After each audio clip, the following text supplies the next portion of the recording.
I can't say that I'm embarrassed because I know that I'm doing the right thing. Now, Mr. Depp, I'd like to turn a bit to your upbringing. We heard a bit from your sister Christy last week, but can you please tell the jury in your own words about your childhood upbringing? I had a very interesting childhood, one that I thought was normal until a certain age. My mother, I was born in Kentucky, and then we moved, in which we moved around quite a lot when I was a kid. So you were always my mom had this, her feet were on fire and she had to move, so we moved constantly. So you were always the new kid, and that wasn't ever particularly pleasant. Then we moved to Florida, South Florida, when I was about 7 or 8. And again, moved several times. But my mother was quite unpredictable. She was very unpredictable.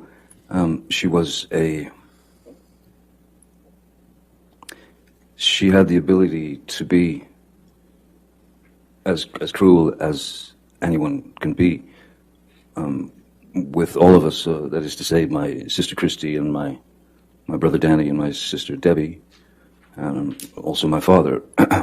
So, essentially, she could become quite violent, and she was quite violent.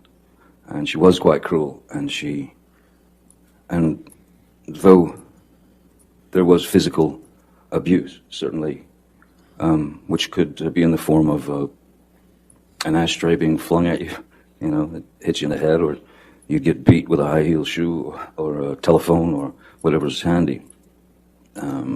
So in our house, we were never exposed to any type of safety or security. The only thing that one could do, really, was to try to stay out of the line of fire. I started to be able to observe, and I could start to see when she was about to head into a situation where she was going to get riled up, and somebody was going to get it. Generally, it was me. Mr. Depp, you mentioned that your mother could be cruel. How could she be cruel? The various categories, I suppose, there's physical violence, of course, there's physical abuse, to which she was, that was a constant.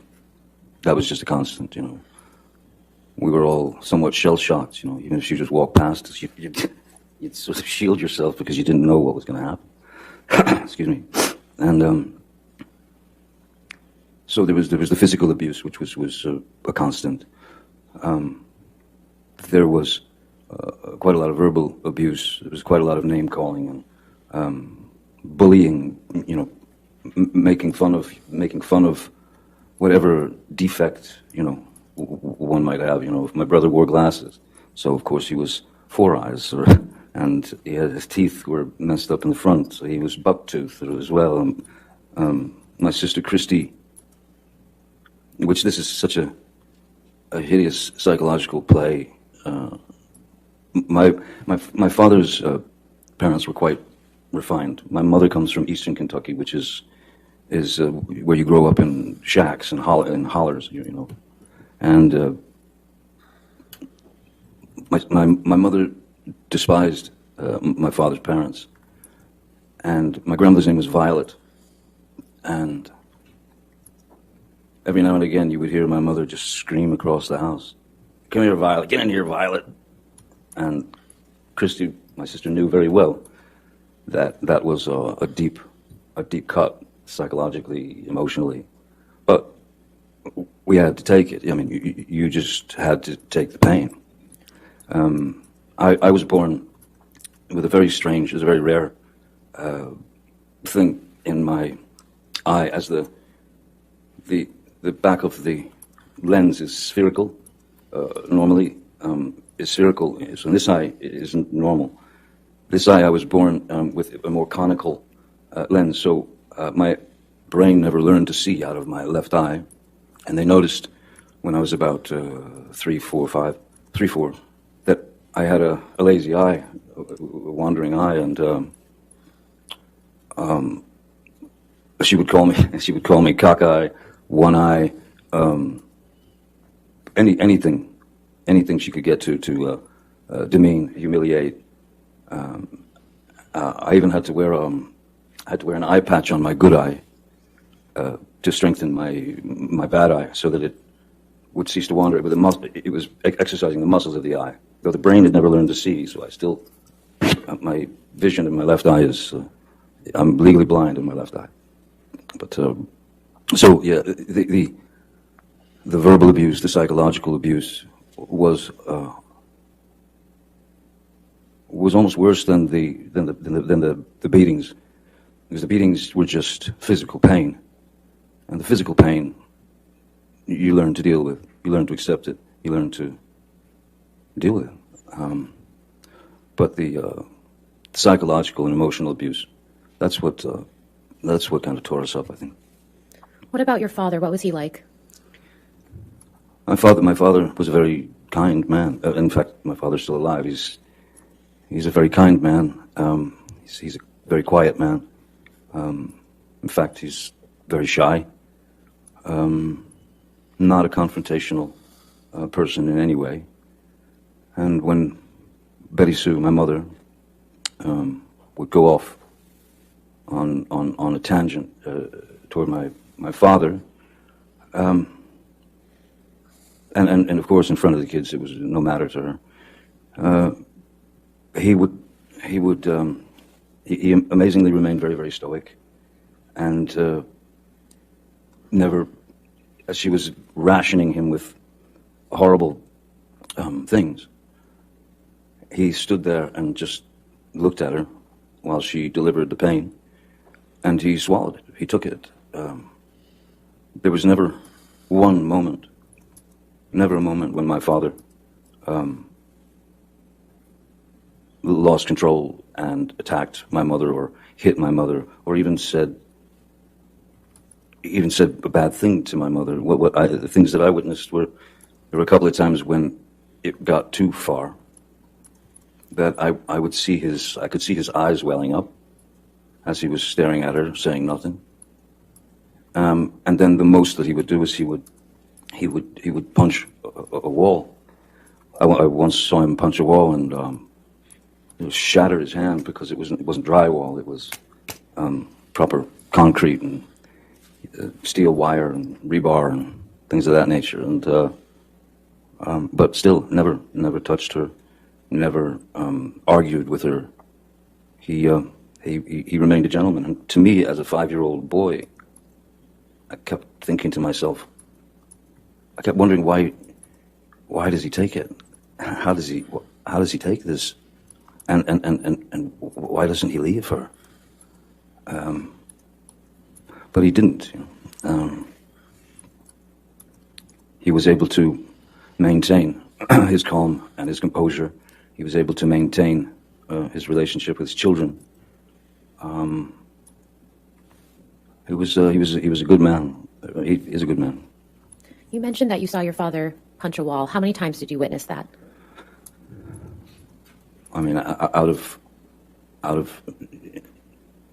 couldn't count the amount of fights that they had, but I know that I've seen my father strike a wall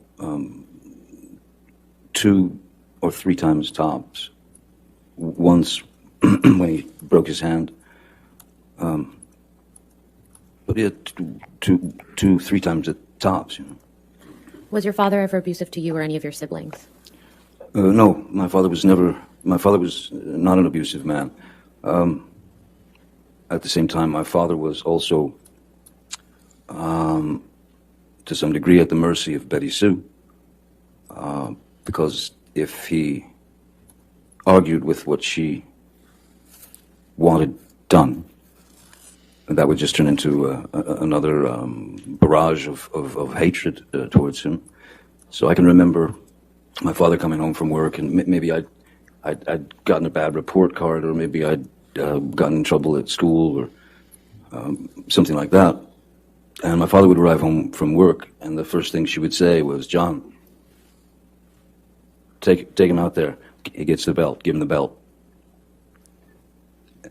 And he wanted to know what it was about, so he'd take me out to the garage, and I'll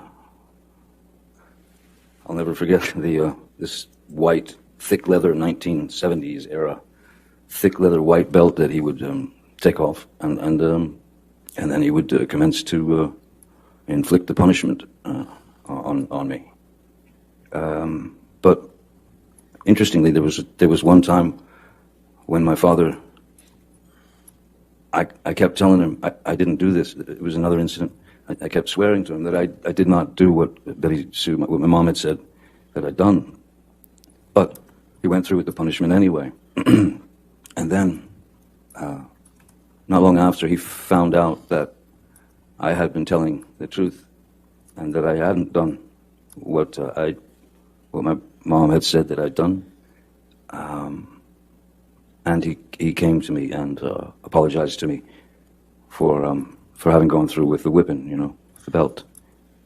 And I have to say, my mom never did that. She couldn't. She knew what she knew. She was raised how she was raised. And I had no power to change what was inside of her, How did your parents' relationship ultimately come to an end, to your understanding? When my father left, I didn't realize that he had left. He left I was 15. I had already left school, and I was a musician. I was playing in clubs and such. And he left for work one morning, just like every day, and was back in his car, and then he left. And then hours later, my mom, Betty Sue, came home from work. It was about 3:30 in the afternoon, and she walked in the door and stopped.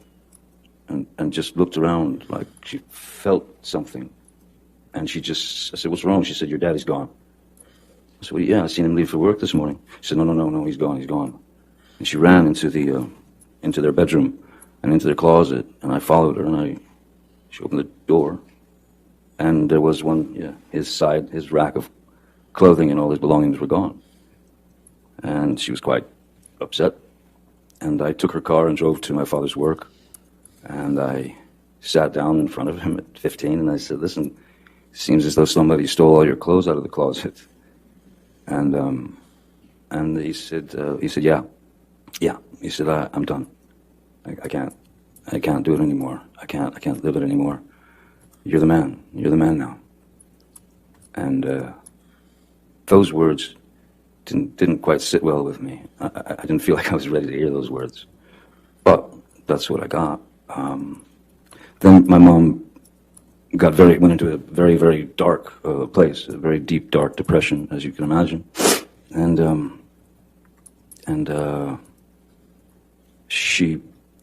one afternoon I woke up, I'd fallen asleep, and I woke up and walked out into the living room, and I saw my mother, very feebly, and it was like a slow motion crawl. If I could stand up, I could show you just what I saw. Do you mind? No, you can stand up. Thank you. I saw my mother, in that mode. So instantly, I knew that something was dreadfully wrong, and there was drool coming out of her mouth. And as I was about to run and call, the front door busted open, and my uncle and 2 paramedics came in and threw her on the gurney and whisked her out of the house to get her to the hospital to pump her stomach. And she had swallowed a multitude of pills to try to take herself out, to try to commit suicide. And when she got out of the hospital, she was a small firecracker of a woman. She was about 5'2". But when she got out of the hospital, the depression was so deep. She was down to she lived on the couch, and she weighed about 70 pounds. And all that imagery spun into my head at that time, that I thought that was a very in my head at the time, I thought that that was a cowardly way for my father to have left. And I was deeply upset by that. Until my father and I had a conversation years later where I asked him what really happened, how did it happen when I was older. And he told me the story. Your Honor, may we approach? Sure.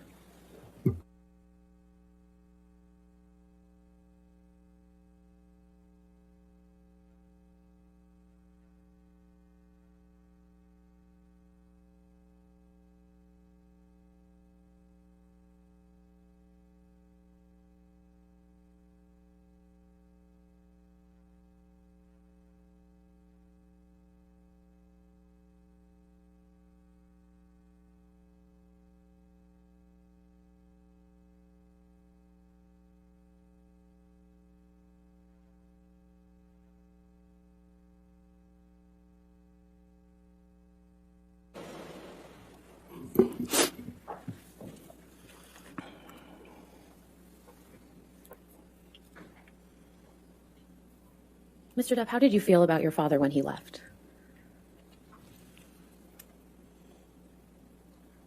I was very disappointed in him because I started to believe that his exit was sneaky, cowardly. He didn't. When he said goodbye to me when he left for work that morning, he just said goodbye. Goodbye, Bob. No, see you later, Pop. That was it. Until I learned the truth from him. And without getting into what your father told you, how has your impression of your father changed now? Objection, relevance. Your Honor, this is just an understanding of his perception of his family. I'll sustain the objection. Next question. Mr. Depp, what have you learned from your experience in your childhood and observing your father in your childhood? I learned that I was wrong about my first impressions of his exit from the family. Very wrong. And